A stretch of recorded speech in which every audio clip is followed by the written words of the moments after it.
Boa noite, irmãos. Que a graça e a paz de nosso Senhor Jesus esteja com os irmãos. Irmãos, hoje nós iremos começar uma série de mensagens na segunda carta de Paulo aos Coríntios. Segundo aos Coríntios, capítulo 1, do verso 1 ao verso 11.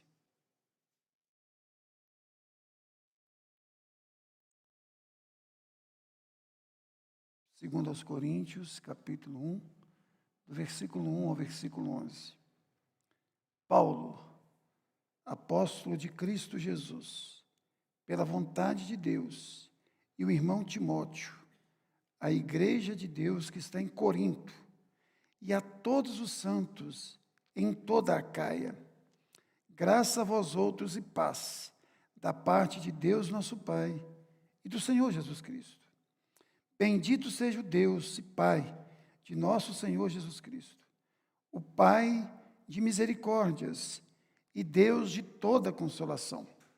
É Ele quem nos conforta em toda a nossa tribulação, para podermos consolar os que estiverem em qualquer angústia, com a consolação que nós mesmos somos contemplados por Deus. Porque assim como os sofrimentos de Cristo se manifestam em grande medida a nosso favor, assim também a nossa consolação transborda por meio de Cristo. Mas se somos atribulados, é para o vosso conforto e salvação.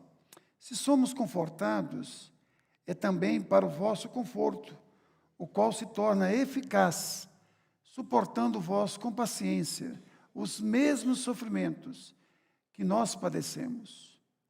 A nossa esperança a respeito de vós está firme, sabendo que, como sois participantes dos sofrimentos, assim também o sereis da consolação. Porque não queremos, irmãos, que ignoreis a natureza da tribulação que nos sobreveio na Ásia, porquanto foi acima das nossas forças, a ponto de desesperarmos até da própria vida. Contudo, já em nós tivemos a sentença de morte, para que não confiemos em nós, e sim no Deus que ressuscita os mortos, o qual nos livrou e livrará de tão grande morte, em quem temos esperado que ainda continuará a livrar-nos, ajudando-nos também vós, com as vossas orações a nosso favor, para que por muitos sejam dadas graças a nosso respeito, pelo benefício que nos foi concedido por meio de muitos. Amém. Ó Pai, mais uma vez nós queremos e precisamos que a Tua graça se manifeste na nossa vida. Que Tu abras, ó Deus, o nosso entendimento, para que nós possamos compreender a Tua palavra. Em nome de Jesus. Amém. Irmãos, esta carta aqui, ela difere de outras tantas cartas de Paulo. Porque o apóstolo Paulo aqui não dá graças pelos coríntios, mas por aquilo que Deus fez na vida dos irmãos de Corinto. Esta carta aqui, ela é cheia, do começo ao fim, de sofrimento que se converte em alegria, em júbilo, de fraqueza que se converte em força, de derrota que se converte em triunfo. Isso é extremamente animador. Estudar uma carta onde angústia se converte em riso, em alegria, que transborda, que sai da borda, de fraqueza, sim, que se transforma em força para viver com altivez, com cabeça erguida, confiante que Deus está no controle de absolutamente tudo. Extremamente confortante saber que aquilo que aparentemente é uma derrota na nossa vida, Deus vai se converter em uma vitória avassaladora, tremenda. A carta é uma carta que começa com a palavra consolo, está aí no verso 1, verso 3, termina com a palavra consolo, e no meio dela, fala de consolo. Tem consolo no início, tem consolo no meio e tem consolo no final. Só para vocês terem uma ideia, o verbo consolar aparece 18 vezes nessa carta. E o substantivo consolação aparece 11 vezes nessa carta. Então, eu estou animado a estudar essa carta. A gente precisa muito de consolo. A gente está precisando sempre de consolo. E Paulo começa essa carta com uma saudação. E ele começa, na sua saudação, se apresentando como representante de Cristo Jesus aqui na terra. Ele diz: Paulo, apóstolo de Cristo Jesus. A palavra apóstolo aqui é a palavra enviado. Nós temos 3 tipos de apóstolos na Bíblia. Tem Jesus, que é o apóstolo. Ele é único. É o Filho enviado pelo Pai. Nós temos os apóstolos no sentido dos 12, Judas morre, Matias é eleito, continua 12, e Paulo, que converteu depois de um tempo. E nós temos apóstolos no sentido de missionários, aqueles que são enviados para pregar a palavra de Deus aos povos não alcançados. Paulo, ele tinha todas as credenciais dos demais apóstolos, dos 12. E quais eram essas credenciais? Primeiro, tinha que ser testemunha ocular da ressurreição de Cristo. Paulo viu Jesus ressurreto diante dele na estrada de Damasco. Segundo, para ser apóstolo, a semelhança dos 12, tinha que fazer sinais e prodígios, milagres incontestes. E Paulo foi instrumento de Deus para realizar muitos milagres. Eram as 2 credenciais. E notem que Paulo tinha convicção do seu chamado. Notem mais uma vez. Paulo, apóstolo de Cristo Jesus, pela vontade de Deus. Notem, não foi vontade dele, não foi vontade dos homens, mas vontade de Deus. Irmãos, quando Deus chamou Paulo para o apostolado, Paulo, ele ia matar crentes. Ele estava perseguindo a igreja de Jesus. Prova disso que ele cai, ele fica cego e ele ouve uma voz. E ele pergunta: quem és tu? Aí Jesus responde: Jesus, a quem tu persegues? Os homens não queriam Paulo. Paulo foi expulso de Jerusalém. Paulo não queria ser apóstolo de Jesus. Mas a vontade de Deus prevaleceu na vida de Paulo. Deixa eu te falar uma coisa. Quando vocês forem escolher um líder para a igreja de vocês, eu estou falando dessa igreja aqui, se não for eu, primeiro, olhe se a pessoa é vocacionada por Deus. Que isso aqui não seja um emprego para ela, um quebra-galho, um lugar onde ela apenas ganha o dinheiro dela. Segundo, essa pessoa já tentou ser tudo na vida, não deu certo. Agora a opção dela é ir para um seminário, estudar teologia e virar pastor. Não. o chamado, ele é de Deus. É Deus que chama. É Deus que capacita. Agora, irmãos, ele se dirige à igreja. Olha aí. Paulo, apóstolo de Cristo Jesus, pela vontade de Deus, é o irmão Timóteo. A igreja que está em Corinto. E todos os santos em toda a Caia. Nota, irmãos, que ele deixa bem claro que a igreja não era dele. Ele fundou a igreja, ele foi instrumento de Deus para fundar aquela igreja, mas a igreja não tem dono, a igreja é do Senhor Jesus. Ele deixa bem claro, a igreja de Deus, que está na cidade de Corinto, não é a minha igreja. Se a igreja é sua, não é de Jesus. Por quê, irmãos? A Bíblia diz que só há um corpo e só uma cabeça. Jesus é a cabeça, a igreja é o corpo.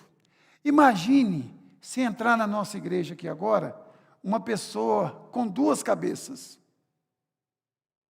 Nós iremos ficar assustadíssimos, porque isso é uma anomalia. Mas se entrar uma pessoa sem cabeça aqui, também é uma anomalia. Então a igreja não é acéfala, ou seja, sem cabeça, e nem bicéfala, tem duas cabeças. Ela tem uma cabeça só. E não é Bento XVI, não é Geraldo Márcio, não é Francisco, é Jesus de Nazaré. Isso que nós temos que ter em mente. Quando diz assim, a igreja de fulano de tal, outro dia eu dei uma palavrinha aqui, pastoral. Eu não gosto que as pessoas digam, eu sou lá da igreja Geraldo Márcio. Eu não tenho igreja. Se você é da igreja Geraldo Márcio, está perdido. Essa igreja não é minha. Eu pastoreio aqui, porque os irmãos entenderam que Deus me colocou aqui para isso. Mas eu não tenho nada aqui. Nem um apagador de luz. Nem um copo aqui é meu. A igreja de Jesus. Você pode falar assim, eu congrego na igreja que Geraldo Márcio está pastoreando. Aí tudo bem, mas a igreja Geraldo Márcio não fala não. Fica soa mal. Agora, irmãos, Paulo roga as bênçãos de Deus para os irmãos. Olha o verso 2. A graça a vós outros e paz da parte de Deus nosso Pai e do Senhor Jesus Cristo. Notem, Paulo roga as mais excelentes bênçãos sobre a igreja. Ele não diz assim, olha, que o dinheiro se multiplique na vida de vocês, que vocês gozem de saúde plena, que vocês tenham vigor físico para viver 120 anos, sem ter uma dor de cabeça. Não. Ele roga as bênçãos mais excelentes sobre a igreja. Quais são elas? Graça e paz. É a típica saudação paulina apostólica. Essas duas bênçãos, elas resumem, sintetizam, sumarizam bem o que é a salvação. A graça é a causa da salvação. Deus nos deu o seu Filho, Deus nos concedeu a bênção de ter o seu Filho sendo morto naquela cruz em nosso lugar. Então, a graça é a causa, a paz é o resultado da graça. Você não encontra em nenhuma saudação paz e graça. É sempre essa ordem, graça e paz. Então nós podemos, sem medo de errar, entender que a graça leva a paz, e não o contrário. Não existe paz sem graça. E eu gosto muito de, quando eu falo de paz, deixar claro o que a Bíblia fala de paz. É a ideia do shalom. É paz em todo o seu ser. Mas é uma paz que acontece, que não depende das circunstâncias da vida. Pode estar acontecendo uma guerra e eu posso sentir paz. E pode estar acontecendo só coisas boas na minha vida e eu estar em guerra dentro de mim.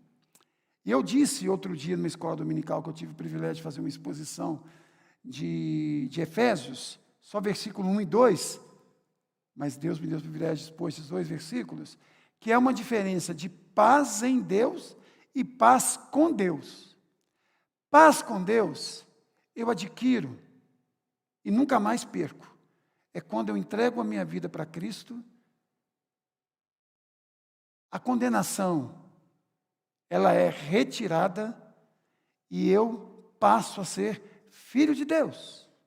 Isso é paz com Deus. Mas existe a paz em Deus. Ela é progressiva. Na medida que eu ando com Ele, na medida que eu me relaciono com Ele, na medida que eu entrego a minha vida para Ele, na medida que eu confio nele, eu vou tendo mais paz, mais confiança, que Ele está conduzindo a minha vida para um propósito muito maior do que eu mesmo tivesse conduzindo a minha própria existência. Às vezes a pessoa tem paz com Deus, mas não tem paz em Deus. Cá para nós, Ana Luzia, o bom é ter os dois, né, Ana Luzia?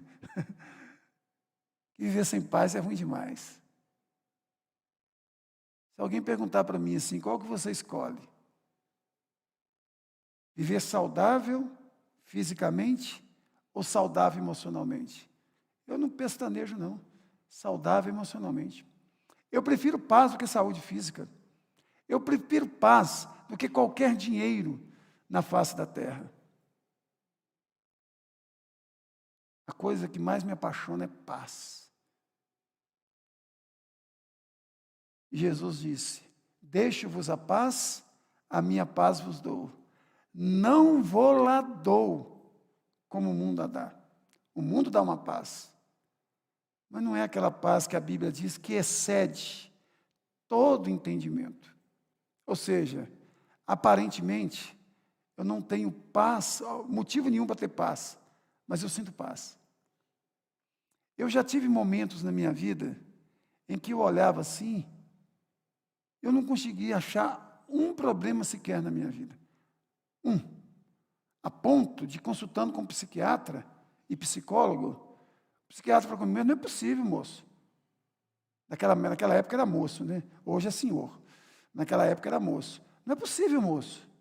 Está tudo bem na sua vida? Está. Mas por que o senhor está assim? Eu falei: não sei, eu estou perguntando ao senhor que é especialista. Eu quero saber do senhor. Não tinha paz. E não tinha nenhum problema na vida. Depois de convertido, houve momentos na minha vida que havia guerras das mais diversas acontecendo ao meu redor. E eu tinha paz. É a paz que vem do alto. Que não vem de laboratório. Que não é fabricada. Que ela não pode ser produzida artificialmente. Ela não é paliativa. Ela é espiritual. Logo depois, irmãos, Paulo faz uma exaltação. E ele deixa bem claro que Deus deve ser exaltado por quem Ele é, não por aquilo que Ele nos dá.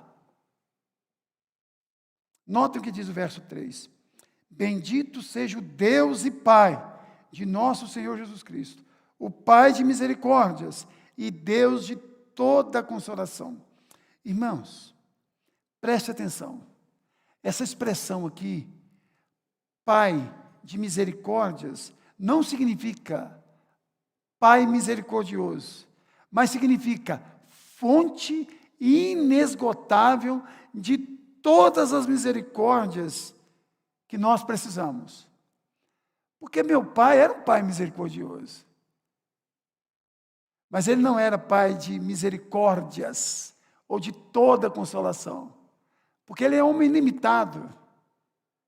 Eu não sei se eu sou um pai misericordioso, mas eu tento ser. Mas ele é o pai de misericórdias, porque é nele que nós encontramos uma fonte inesgotável, onde brota as misericórdias que nós precisamos em todos os sentidos e em todas as áreas da nossa vida.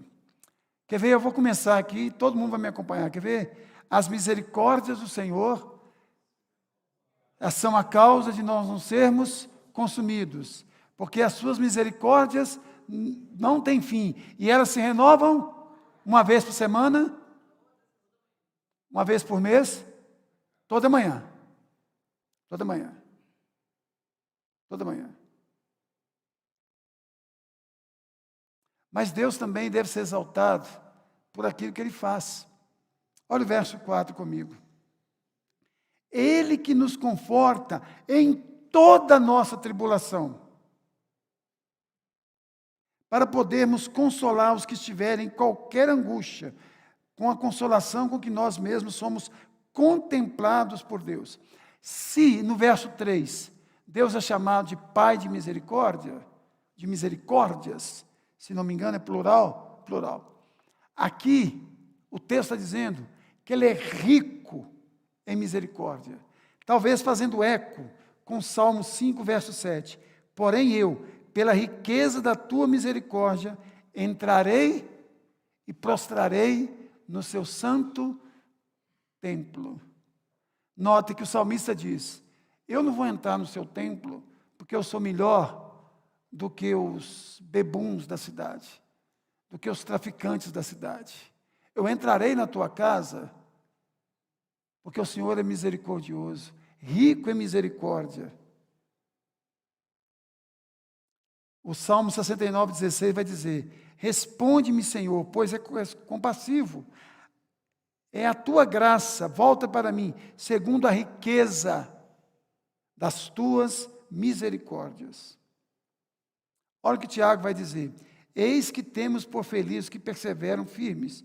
Tendes ouvido a paciência de Jó? E vistes que fim?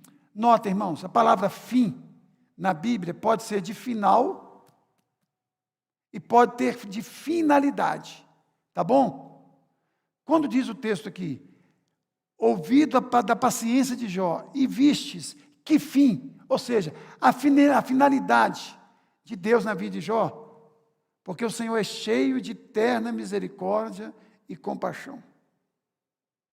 Agora, irmãos, quais são as grandezas da misericórdia de Deus? Primeiro, Ele nos aceita como filhos.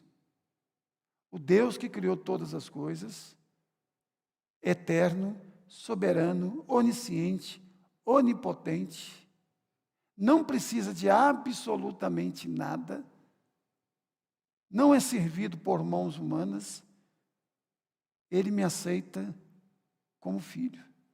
Não pelos meus méritos, mas apesar dos meus deméritos. Não pelas minhas virtudes, apesar dos meus vícios. Isso é primeiro. Segundo, Ele perdoa as nossas iniquidades. Terceiro, Ele nos sustenta fisicamente, emocionalmente, espiritualmente.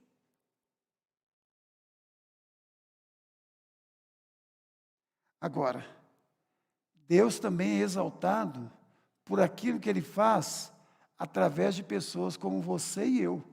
Notem, Ele tem que ser exaltado por aquilo que Ele é,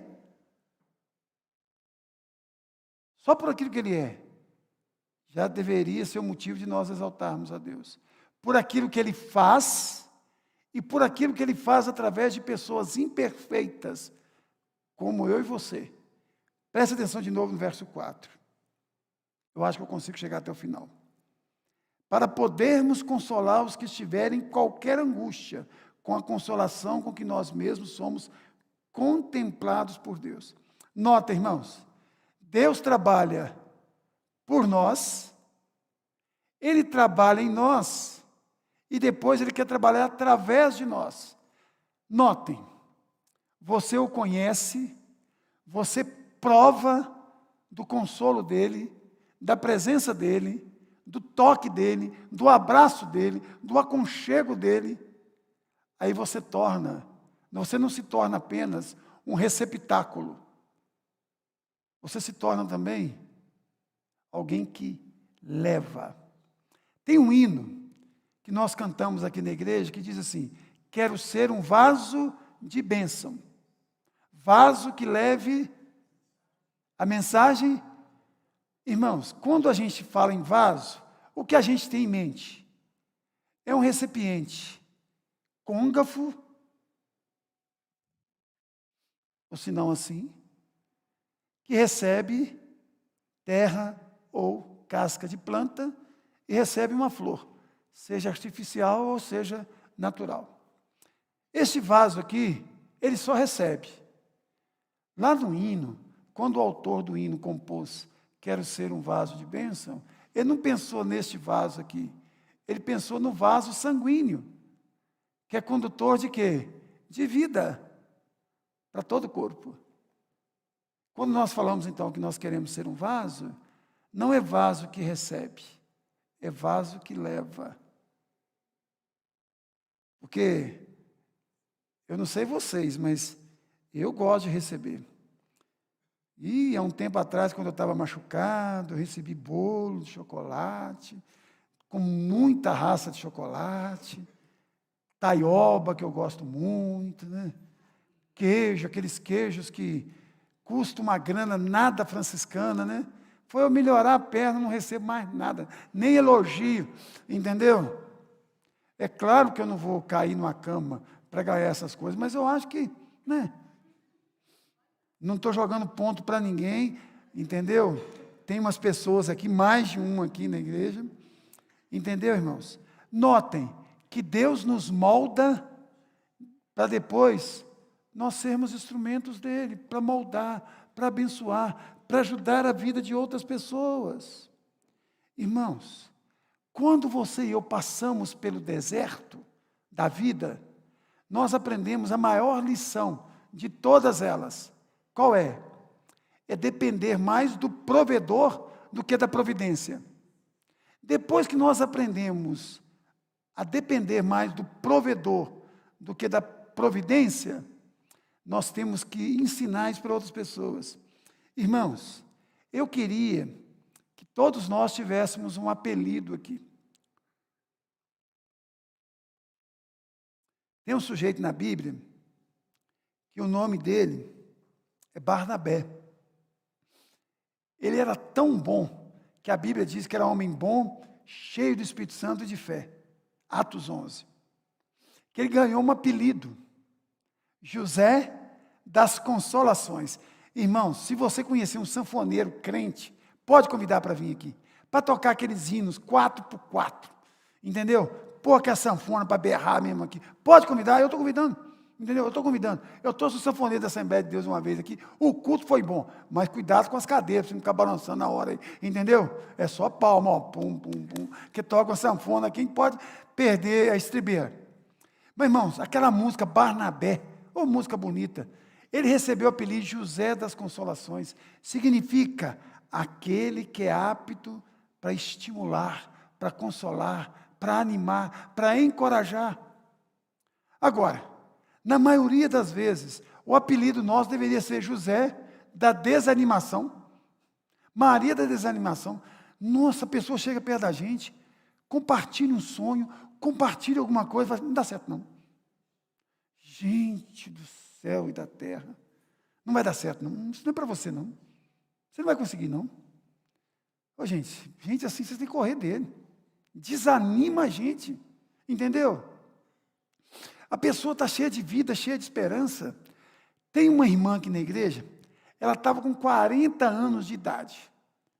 E o marido dela queria demais que ela tirasse carteira de motorista. Aí um dia o marido dela convidou um amigo, muito chegado, para tomar um café na casa dele. Aí, tomando café lá, a esposa desse homem compartilhou com o amigo que o marido estava incentivando ela a tirar a carteira de motorista. Sabe o que falou? Não tira não, minha irmã, você vai ser igual a minha mãe, atrapalhou o trânsito sozinho inteiro. A mulher agora chegou aos 50 anos e não tirou carteira. Ela está aqui, ó. E ela riu ainda. A gente não pode matar, a gente é crente, então tem que rir. Fazer o quê? Falou, desse jeito, você vai ser igual minha mãe, você vai atrapalhar o trânsito de Viçosa. Não tira a carteira, minha filha, fica quieta. Geraldo dirige para você.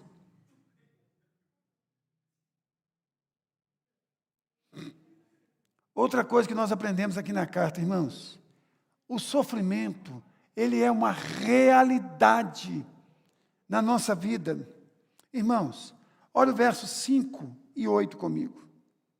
Porque assim como os sofrimentos de Cristo se manifestam em grande medida a nosso favor, assim também a nossa consolação transborda por meio de Cristo. Verso 8. Porque não queremos, irmãos, que ignoreis a natureza da tribulação que nos sobreveio na Ásia, porquanto foi acima das nossas forças, a ponto de desesperarmos da própria vida. Primeiro, sofrimento é uma realidade. Ninguém está livre dele. Ninguém. Irmãos,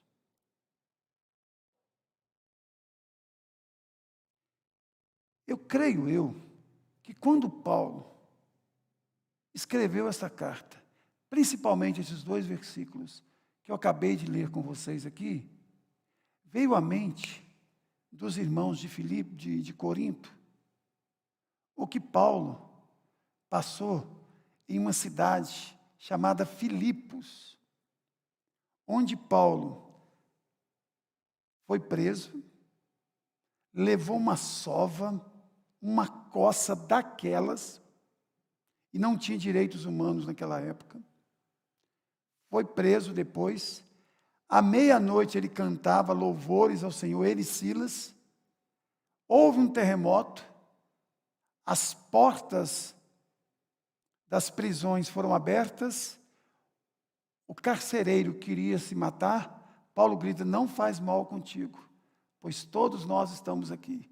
O carcereiro trêmulo chega perto de Paulo e diz, que farei, pois, para que seja salvo?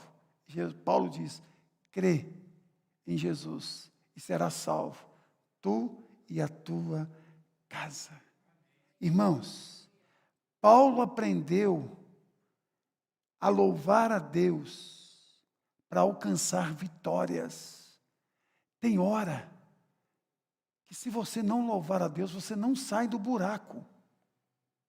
Você precisa louvar a Deus para que o desânimo, a depressão, se converta em adoração. Nós encontramos a expressão aqui, bendito seja Deus. Irmãos, uma vez eu preguei um sermão aqui no Bar do Sol, sobre Abacuque. Abacuque reclamando de Deus. De repente ele diz, eu vou subir para a torre de vigia, para ver o que o Senhor tem a me dizer. E eu terminei o sermão dizendo, está na hora de você e eu sairmos do vale e subirmos para a torre de vigia. E eu saí daqui no vale, mesma coisa. Preguei para os outros, não serviu para mim. Cheguei em casa reclamando de tudo. Minha menina mais nova, pré-adolescente, olhou assim, o pastor da minha igreja hoje pregou uma mensagem muito boa. Que a gente, pai, tem que sair da lamúria e subir na torre de vigia. O senhor tinha que conhecer meu pastor. Eu falei assim, amém. Tem hora que não dá não, gente. A gente precisa. Reclamar não ajuda. Não ajuda. Eu não conheço um reclamão que sai do buraco. Reclamação só afunda a gente. A gente tem que converter a nossa reclamação em adoração. Entendeu? Irmãos, outro dia nós tivemos uma reunião lá em casa de adolescentes. Irmãos, minha irmã, muda e surda, estava na reunião. Quem cantou mais animada é a minha irmã, que é muda, eu não entendi isso não. Aí falou assim, e o pessoal que fala mesmo, estão alguns aqui, está lá. A alegria está no coração de quem já conhece a Jesus. Minha irmã, mais animada, mais... Gente do céu! Hoje eu vi uma cena que me comoveu profundamente. Um estudante chegou lá no departamento de engenharia agrícola, por trás. O Denise sabe onde é? Tem uma subidinha bem pequena, mas tem. Ele veio lá do DCE, numa cadeira de rodas, simples, com a mão, para assistir uma aula. Chegou atrasadíssimo. O vigilante pegou a cadeira de roda, ajudou ele um pouco. Evaristo pegou ele, colocou ele no elevador do departamento, levou ele lá em cima. Eu falei assim, Evaristo, nós temos que providenciar uma cadeira elétrica para esse rapaz. Aí ele falou comigo assim, é muito cara, Geraldo. Eu falei assim, nós vamos conseguir. Cara, que esforço do menino para estudar na universidade.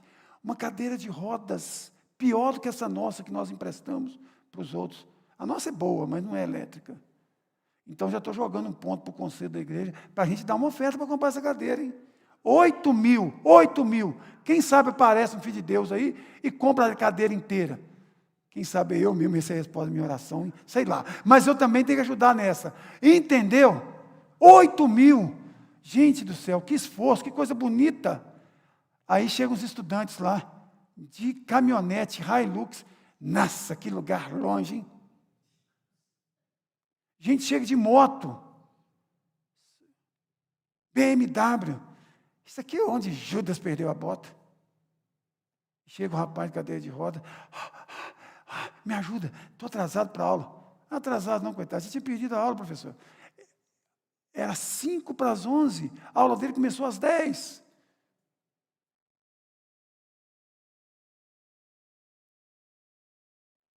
Uma das pautas da reunião é pedir dinheiro para o rapaz lá. Nós temos que ajudar esse camarada é diferente. Eu falei que eu vou ajudar, e eu vou correr atrás para ele. Irmãos, o nosso sofrimento deve produzir consolo e salvação para outros. Olha aí no verso 6.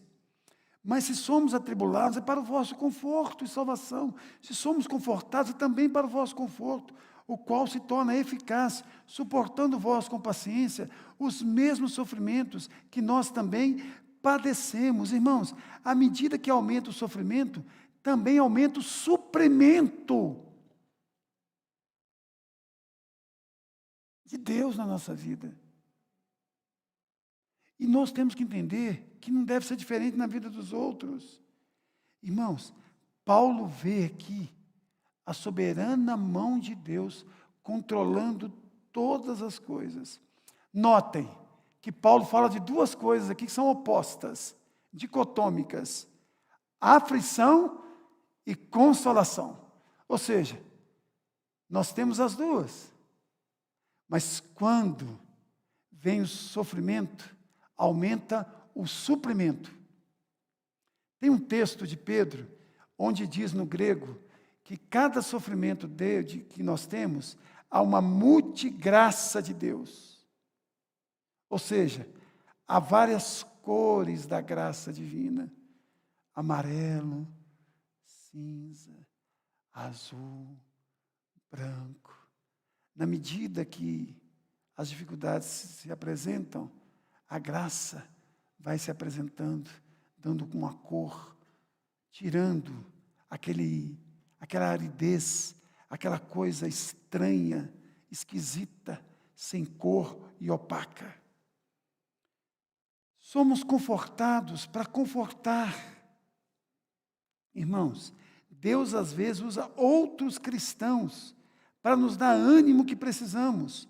Olha o capítulo 2 comigo, versos 7 e 8, por favor. Capítulo 2 aí. 7 e 8. De modo que deveis, pelo contrário, perdoar-lhe e confortá-lo, para que não seja o mesmo consumido por excessiva tristeza. Pelo que vos rogo que confirmeis para com ele o vosso amor. Olha o texto aqui, daquele sujeito que estava tendo uma vida toda depravada, se arrependeu. Aí Paulo está dizendo, conforta esse indivíduo, ele está sofrendo demais. Irmãos, Nem metiolate arde mais. Você está querendo arder a dor dos outros? Irmãos, tem coisa que você não precisa falar com os outros, não. A pessoa sabe. A pessoa está passando por um sofrimento, fruto, às vezes, de uma escolha equivocada que ela fez. Ela sabe, e ela sabe que você sabe. Você não precisa jogar na cara dela, não. Nós orientamos as nossas moças aqui a se preservar. Casar como tem que se casar. Agora, uma moça da nossa igreja, engravida, você tem que perguntar para ela como foi. Ô, gente, tirando Jesus, o resto foi tudo igual. Mas acontece do mesmo jeito. Como que você engravidou? Que pergunta idiota é essa, gente? Todo mundo engravida do mesmo jeito. Ou tem outro jeito? Só se for inseminação artificial. Você tem que falar com a menina que ela vai ficar barriguda, isso é pecado, pai. Não, você tem que ajudar. Você tem que acolher. Você tem que orientar. Tem as disciplinas, né, Pedro? Mas com amor. E outra coisa, Pedro estava comigo. Pedro e eu, nós estávamos nesse aconselhamento. Uma moça que nós falamos com ela. Não casa, que ele é porcaria ainda, né? Tem alguns casos, a moça engravida, a gente tem que aconselhar para ela. Nós cuidamos do seu filho. Larga este homem que não presta, não.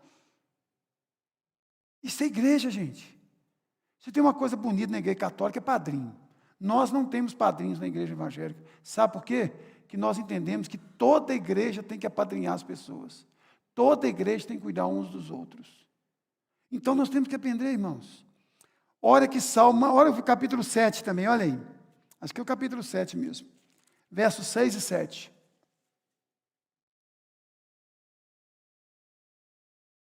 Isso mesmo, olha aí.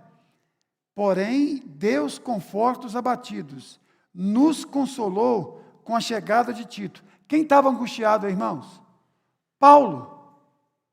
Chegou um irmão lá, Tito. Diz que Deus consolou Paulo através de Tito. E não somente com a sua chegada, mas também pelo conforto que recebeu de vós, referindo-nos à vossa saudade, o vosso pranto, o vosso zelo por mim, aumentando assim a minha alegria, o meu regozijo. Agora, é para você marcar na sua Bíblia, Salmo 118, verso 7. O Senhor está comigo entre aqueles que me ajudam.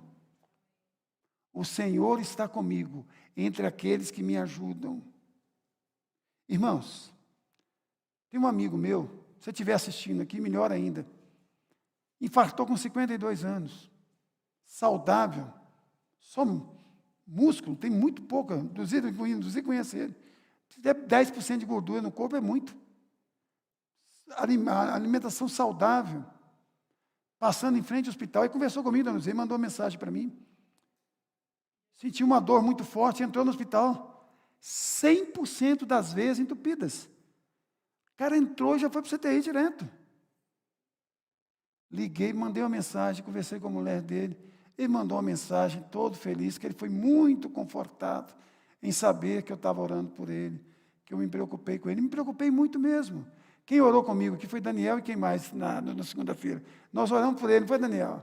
Nós oramos por ele.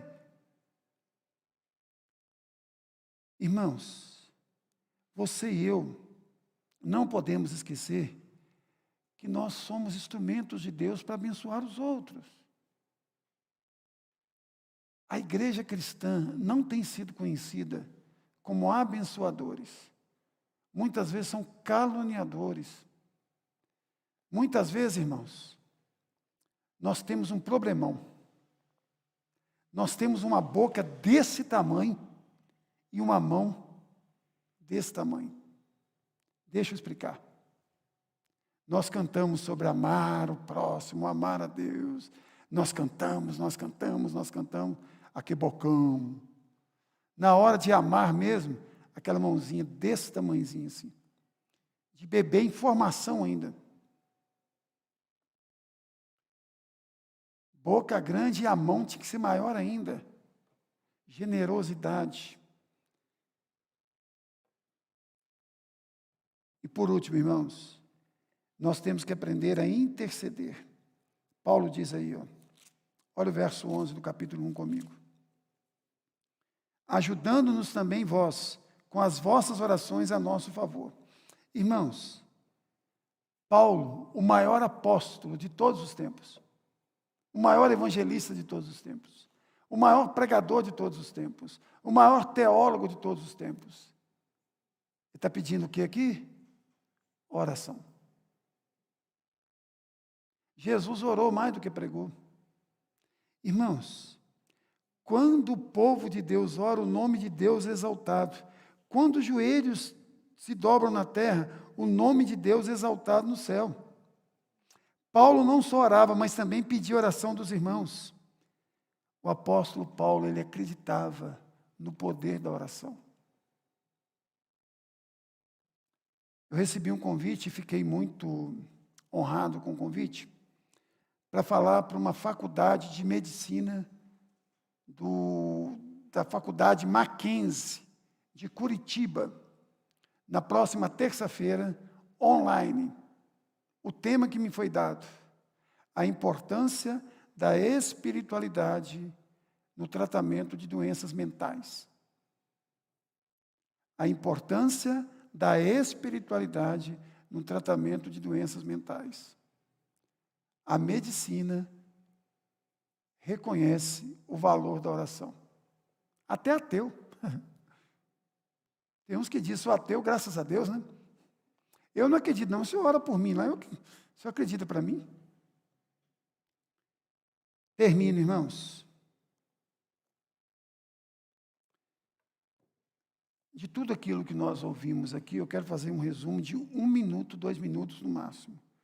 Primeiro, nós somos chamados a receber as bênçãos de Deus e anunciá-las. Nós somos chamados a crer nas promessas de Deus e descansar nelas. Nós somos chamados a nos relacionar com Deus, de tal maneira que a nossa vida seja toda ela influenciada por Deus. Todas as nossas decisões precisam ser pautadas em Deus. Todas elas. Irmãos, semana que vem, nós continuaremos aí a exposição. Eu ainda estou em dúvida se eu vou expor o versículo 12, 13 e 14, ou se eu vou expor o resto do capítulo, mas ainda, na dúvida, você leia 20 vezes, pelo menos, esse restinho do capítulo 1 aqui, tá bom? Quinta-feira que vem. Mas eu queria que você se colocasse de pé. Se você está precisando de receber uma oração de consolo, eu quero orar com você. Se você quer receber uma oração de ânimo, porque às vezes a pessoa quer consolo, mas é para dormir, não é para andar. É para andar. A Bíblia diz, aqueles que andam e semeiam, voltará com júbilo, trazendo seus feixes na colheita. Não é aquele que chora na cama, não. Ainda que você esteja chorando, chore andando, caminhando. Não se entregue. Então vamos orar? Ó Pai, nós te louvamos e nós te agradecemos. Te agradecemos, ó Pai, pelas promessas gloriosas que nós temos na Tua palavra. E uma delas é que o Senhor é o Pai de toda misericórdia, o Deus de toda graça. Louvado seja o Teu nome, porque nós temos provado isso, apesar da pequenez da nossa fé, apesar da limitação da nossa fé. Que nós possamos também, ó Pai, descansar nas promessas do Senhor. Que nós possamos, ó Pai, viver de tal maneira, ó Deus, que nós não sejamos consumidos pela dúvida, pelo medo, pela ansiedade, ó Pai. Que nós possamos também ser instrumentos do Senhor para consolar aqueles que sofrem. Que nós não sejamos, ó Pai, acusadores, nem aqueles que desprezam aqueles que sofrem. Pelo contrário, que nós tenhamos compaixão, misericórdia, ó Deus, e que nós possamos nos dispor a andar, a caminhar, a chorar, se necessário for, com aqueles que padecem por alguma necessidade. Ajuda-nos, ó Pai, para que nós sejamos intercessores, carregadores de fardos, ó Pai, para o louvor da Tua glória. Em nome de Jesus, amém.